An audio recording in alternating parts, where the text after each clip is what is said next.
চট্টগ্রামে মাত্র 200 টাকা খরচ করে এমন টাইটানিক জাহাজের ফিল নিতে হলে আমার আজকের ভিডিওটি কিন্তু অবশ্যই আপনাকে দেখতে হবে। জীবনে প্রথমবার যেহেতু জাহাজে উঠছি, তাই আমার কাছে এটা টাইটানিক জাহাজই মনে হয়েছে। সবকিছু ডিটেলস জানতে হলে আমার পুরো ভিডিওটা অবশ্যই দেখতে হবে। হ্যালো এভরিওয়ান, আসসালামু আলাইকুম। শুরু করে দিলাম আমার আজকের ব্লগটি। আশা করছি ভিডিওটি সবার ভালো লাগবে এবং আমরা একটা সিএনজি নিয়ে বাসা থেকে বের হয়ে গিয়েছি। চট্টগ্রামের যে কোনো প্রান্ত থেকে খুব ইজিলি একটা সিএনজি ভাড়া করে কিন্তু এই জায়গায় চলে যেতে পারবেন। আগেও অনেকবার চট্টগ্রাম নেভালে আসছি, তবে এবারের মতো এত সুন্দর পরিবেশ তো পাই। জনপ্রতি টিকিট ছিল মাত্র 200 টাকা। যেহেতু আমরা 4 জন ছিলাম, সো আমাদের লেগেছে 800 টাকা, আর সাথে আমার মেয়ের জন্য 100 টাকা লেগেছিল।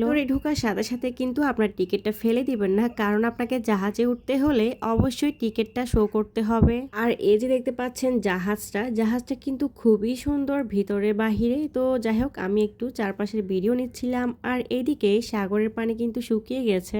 পরিবার পরিজন বাচ্চা কাচ্চা নিয়ে খুব সুন্দর একটা সময় কাটানো যায়। আমরা গিয়েছিলাম সন্ধ্যার পরে। রাতের পরিবেশটা তো আমার কাছে অসম্ভব ভালো লেগেছে, তবে সবাই বলতেছে বিকেলে নাকি আরো বেশি সুন্দর। তো এখানে সুইমিং পুলও ছিল দুটা, তবে সুইমিং পুলে আপনাকে নামতে হলে অবশ্যই টিকিট কেটে এক্সট্রা পেমেন্ট করতে হবে। আমরা এই সাইডটা না ঘুরে ডিরেক্টলি কিন্তু জাহাজে চলে যাচ্ছি। প্রথমে জাহাজটা ঘুরে দেখবো, তারপর চারপাশের এরিয়াগুলো দেখবো। জীবনে এখনো অনেক জায়গায় ঘোরার বাকি আছে, অনেক কিছু করার বাকি আছে। জাহাজের ভেতরে ঢুকতে পরিবেশ তো অসম্ভব সুন্দর লাগছিল, তবে একটা জিনিস খুব বাজে লাগছে, সেটা হচ্ছে অনেক বেশি তেলের গন্ধ ছিল। এখানে একটা মিরর দেখে সুন্দর করে কয়েকটা ছবি আর ভিডিও করেছিলাম। আর এখন সিঁড়ি দিয়ে আমরা দোতলায় উঠতেছিলাম। গত 2 বছর আগে যখন নেপাল আসছিলাম, তখন এগুলো কিছুই ছিল না। আমরা জাস্ট সমুদ্রের পাশে দুটো চেয়ারে বসে গরম গরম পেঁয়াজু খেয়েছিলাম আর আড্ডা দিয়েছিলাম, ব্যাস এইটুকুই ছিল। তবে এখন নেপালটা একদমই অন্যরকম হয়ে গেছে এবং সবার কিন্তু ভালো লাগে। আমার আব্বাজান সিএনজির মধ্যে গভীর ঘুমে আচ্ছন্ন ছিল, আর এখনো হতভম্ব হয়ে গেছে কোত্থেকে কোথায় চলে আসছে। এর ভেতরটা কিন্তু আমি অত বেশি ঘুরি নাই, কারণ তেলের গন্ধটা একদমই নিতে পারতেছিলাম না, বমি লাগছিল।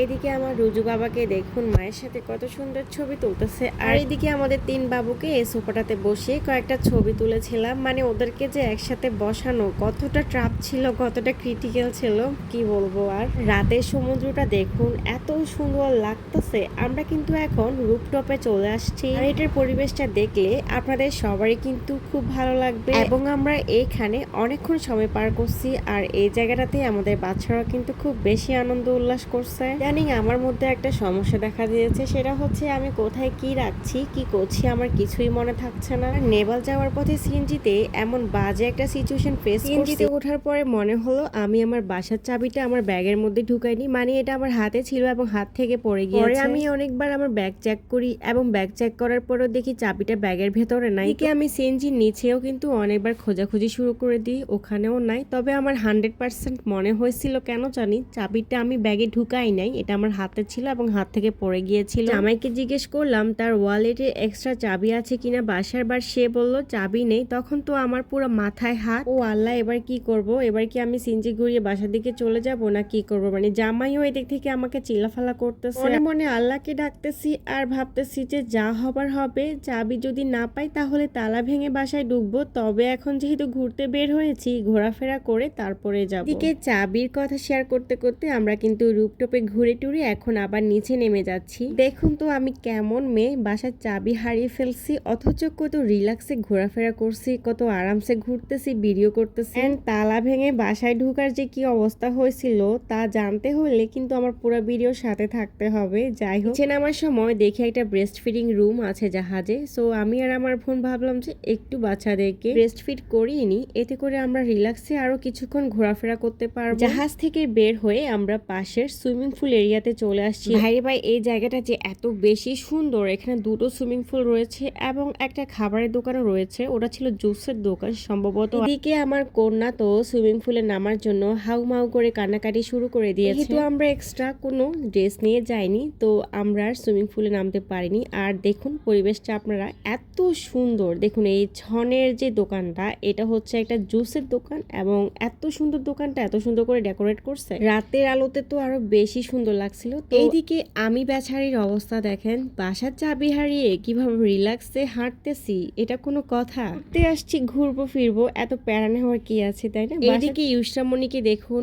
ও শুধু নাচানাচি করতেছে। এটা আমার সুইমিং পুলে নামতে পারেনি, তবে আমার রিকোয়েস্ট করছে ও একটু পানি ধরবে, তো আমিও একটু অভয় দিয়ে বলছি ঠিক আছে, আস্তে করে বসে পানি ধরা। আর দিকের এরিয়া যে এত ভালো লাগতেছে, চট্টগ্রামে যারা এখনো এই সুন্দর নেভালটা ঘুরে দেখেনি তারা কিন্তু জলদি চলে আসবেন। অসম্ভব ভালো লাগবে এখানে, পরিবার পরিজন নিয়ে অনেক সুন্দর সময় কাটাতে পারবেন। এবার চলে আসি দুঃখের ঘটনা শেয়ার করতে। আসলে সিএনজি অর্ধেক যাওয়ার পরে আমার মনে হয়েছিল যে আমি কোনো না কোনোভাবে চাবিটা পাবো করে আমার মাথায় আসছে আমি যে ব্যাগটা ইউজ করছি ওই দিন, ওই ব্যাগের ভিতরে আমি যা কিছুই রাখি না কেন নিচে দিয়ে একটা পার্ট আছে, ওখানে কিন্তু ঢুকে যায় ছোটখাটো যে কোনো জিনিস, ইভেন টাকাও ঢুকে যায়। তখন আমি ভাবলাম পুরো ব্যাগ চেক করছি, বাট নিচের এই এরিয়া তো আমি চেক করি নাই। দেখি পরে আর কি ব্যাগের চেন খুলে আবার নিচ জায়গাটাতে ভালো করে চেক করে দেখি চাবিটা ওখানেই ঢুকে আছে। ও আল্লাহ, এই যাত্রায় বাঁচলাম। ভাবছেন চাবি হারাই আমি এত রিল্যাক্সে থাকতে পারবো? জীবনেও না।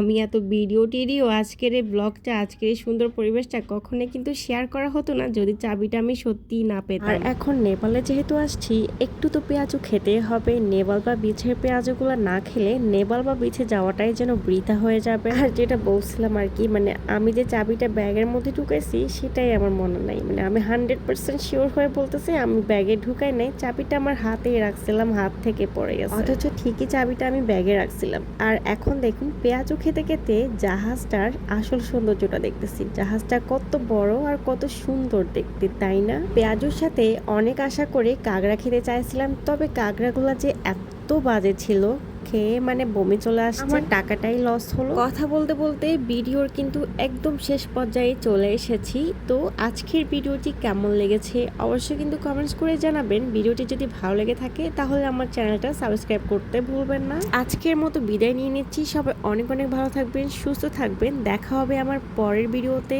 আল্লাহ হাফেজ।